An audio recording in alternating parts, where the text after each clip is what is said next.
When you see people flying first and business class, staying at all these luxury hotels all for free with credit card points and miles, I'm sure it's super intriguing. But is it really that simple? After 3 years and 21 credit cards, I'll be sharing the unfiltered truth about how to actually get some of these travel experiences so you know the reality of how this all works, or at least how it went down for me. So if you're ready to go, don't forget to hit that like button and subscribe and hit the notification bell below so you can join our growing family here on YouTube and we can live our best lives together. So now let's get into it. So the first thing we'll talk about is booking and finding flights. Especially when I first started, I thought this would be pretty easy. I mean, you find this, $3,000 flight for 50,000 points and you get all this value. But actually finding that flight, pretty difficult. And there's a lot of things that go into this, like what is your origin airport, what airline you're actually trying to fly, and when you're trying to take it all in, it's pretty overwhelming. So I'll give you an example.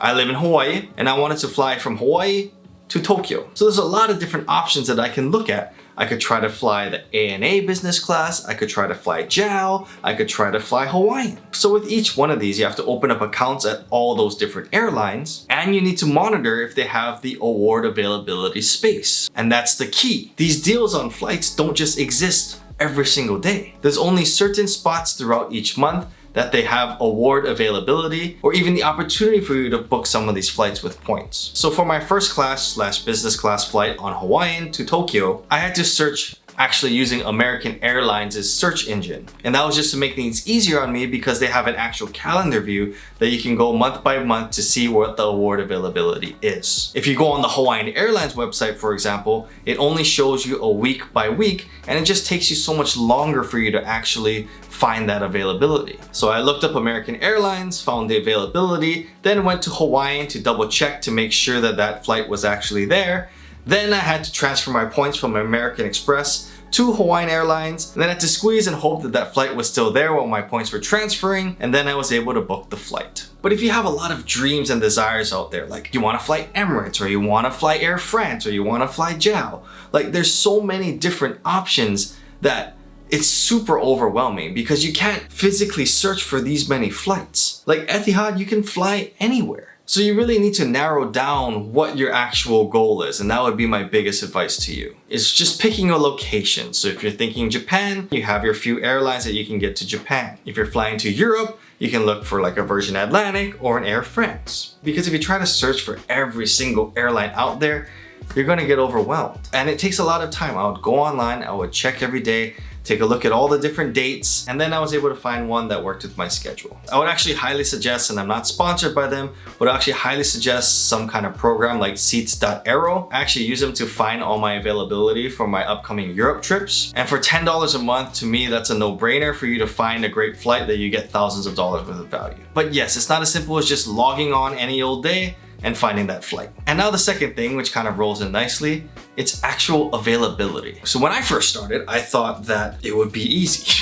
I thought that I would just find my flight, find that hotel, and everything would just work out. And kind of how we talked about earlier in the flights, it's just you might not have that availability. You might not have that flight that you're looking for during that time frame that you're able to travel. So that's why you have to kind of be flexible with your locations and your timing just to meet the availability needs of the flights. And then once you book your flights, do you even have hotels that have availability during that time? So to have my best chance, I usually try to book these flights one way because round trip usually has less availability. And then it gets even harder if you're trying to book for more than one person because not all the time they have availability for multiple seats. Sometimes it'll just be one seat on a flight. So if you're traveling with a player two or anybody else, and you're trying to get award seats together, sometimes that just narrows it down even more. And a lot of times too, the availability is either within like the next week of travel or planning your travel like about a year in advance. So again, there's just a lot more planning and a lot more nuance to figuring out how this points and miles will fit within your schedule. So you kind of have to be on it if you want to try to find these deals. And that rolls into number 3, just pure effort required to do this. And again, me back in the day thinking about this, I thought this would be kind of easy. I thought just find the flight, it would give me all these deals, I could just transfer my points, everything will be great. Not really. For one, and obviously this is a little self-inflicted, but tracking 21 credit cards and all my expenses and making sure that I use up all the credits, yeah, that can be a little difficult. then the general booking process, which you already talked about. And again, just to make sure that you're not missing out on the deals, a lot of times I would just check every night when I got home. I just had my few flights and my few dates that I wanted to check every single day just to see how things were going. And that's why, again, kind of what we talked about earlier, you don't want to have so many options because then that whole search process will take you hours. But if you have a general location like, hey, I want to go to Japan, I want to go to France, or I want to go to like Dubai, at least you can narrow your search down to a few airlines that will come out of your city. And then after all of that, to truly squeeze out the value, you have to do a comparison about which redemption is best.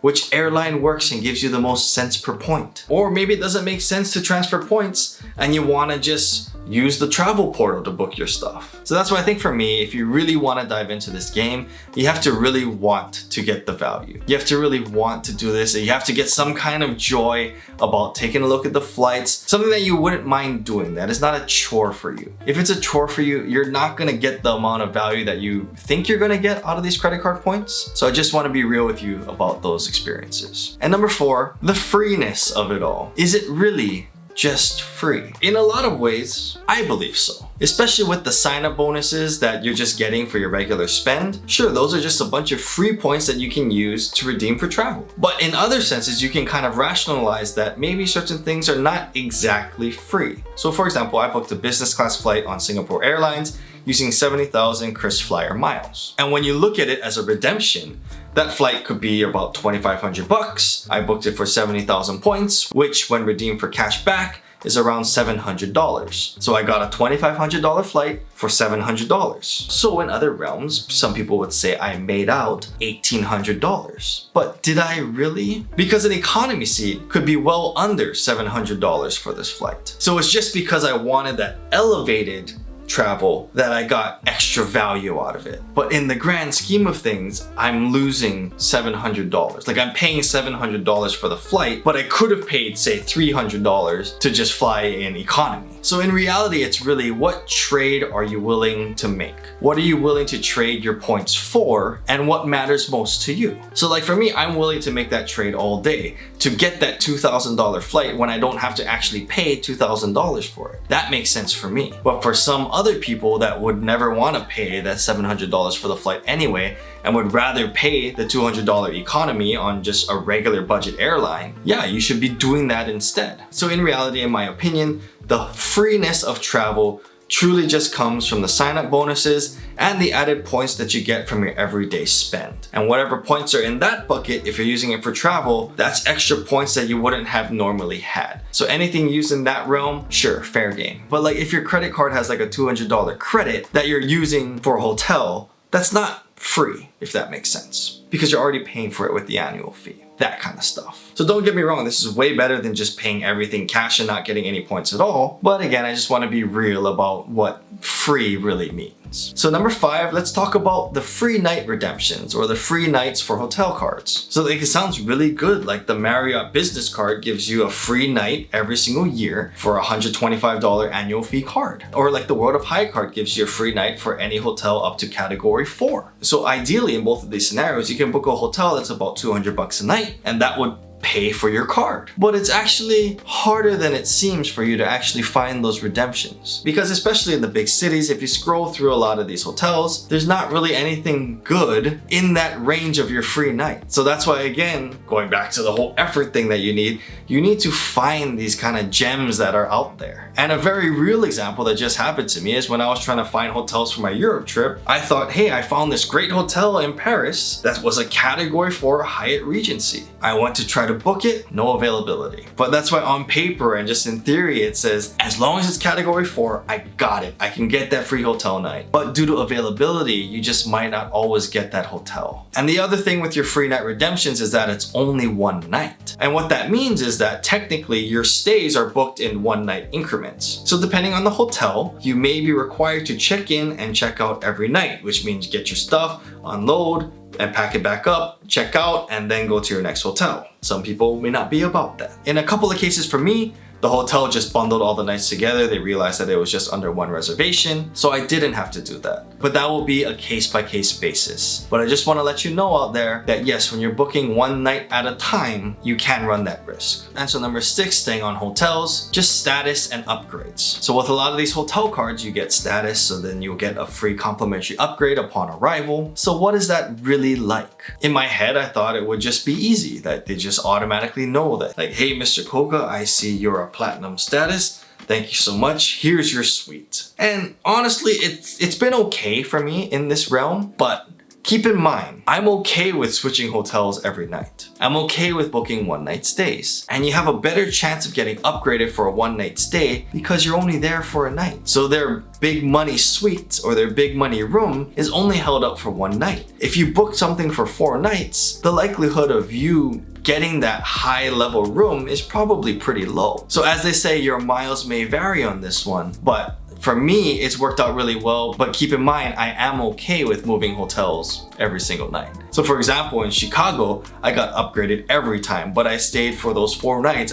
I moved every single night. I stayed at the Renaissance one night, I went to the Four Seasons for my fine hotels and resorts, then I went back to the Hyatt Regency, and then I went to the St. Regis. All 3 nights, all upgraded, but again, I had to move around the city to do that. And number 7, having all these cards, how many of them do you actually use? And quite frankly, you really shouldn't be using all of your credit cards. Or I guess you could, as long as you're not increasing your amount of spend that you have on a month-to-month basis. So for me, even though I have 21 cards, I only have like 2 or 3 of them in my wallet. And I only really use 1 or 2 of them. I only use my Chase Freedom Unlimited and my American Express Gold card. Everything else I use on a case-by-case basis depending on what I need to do. That keeps my credit utilization low, but then I have my own tracking spreadsheet on the side to make sure I use the cards when I need to get the most amount of value out of them all. But no, I did not use all 21 credit cards every single month. That would be a little much. So I hope that gave you a very real understanding of what it takes to actually get a lot of value out of the credit card points and miles. Don't get me wrong, I think it's really great to get into this game. I have a lot of fun with it.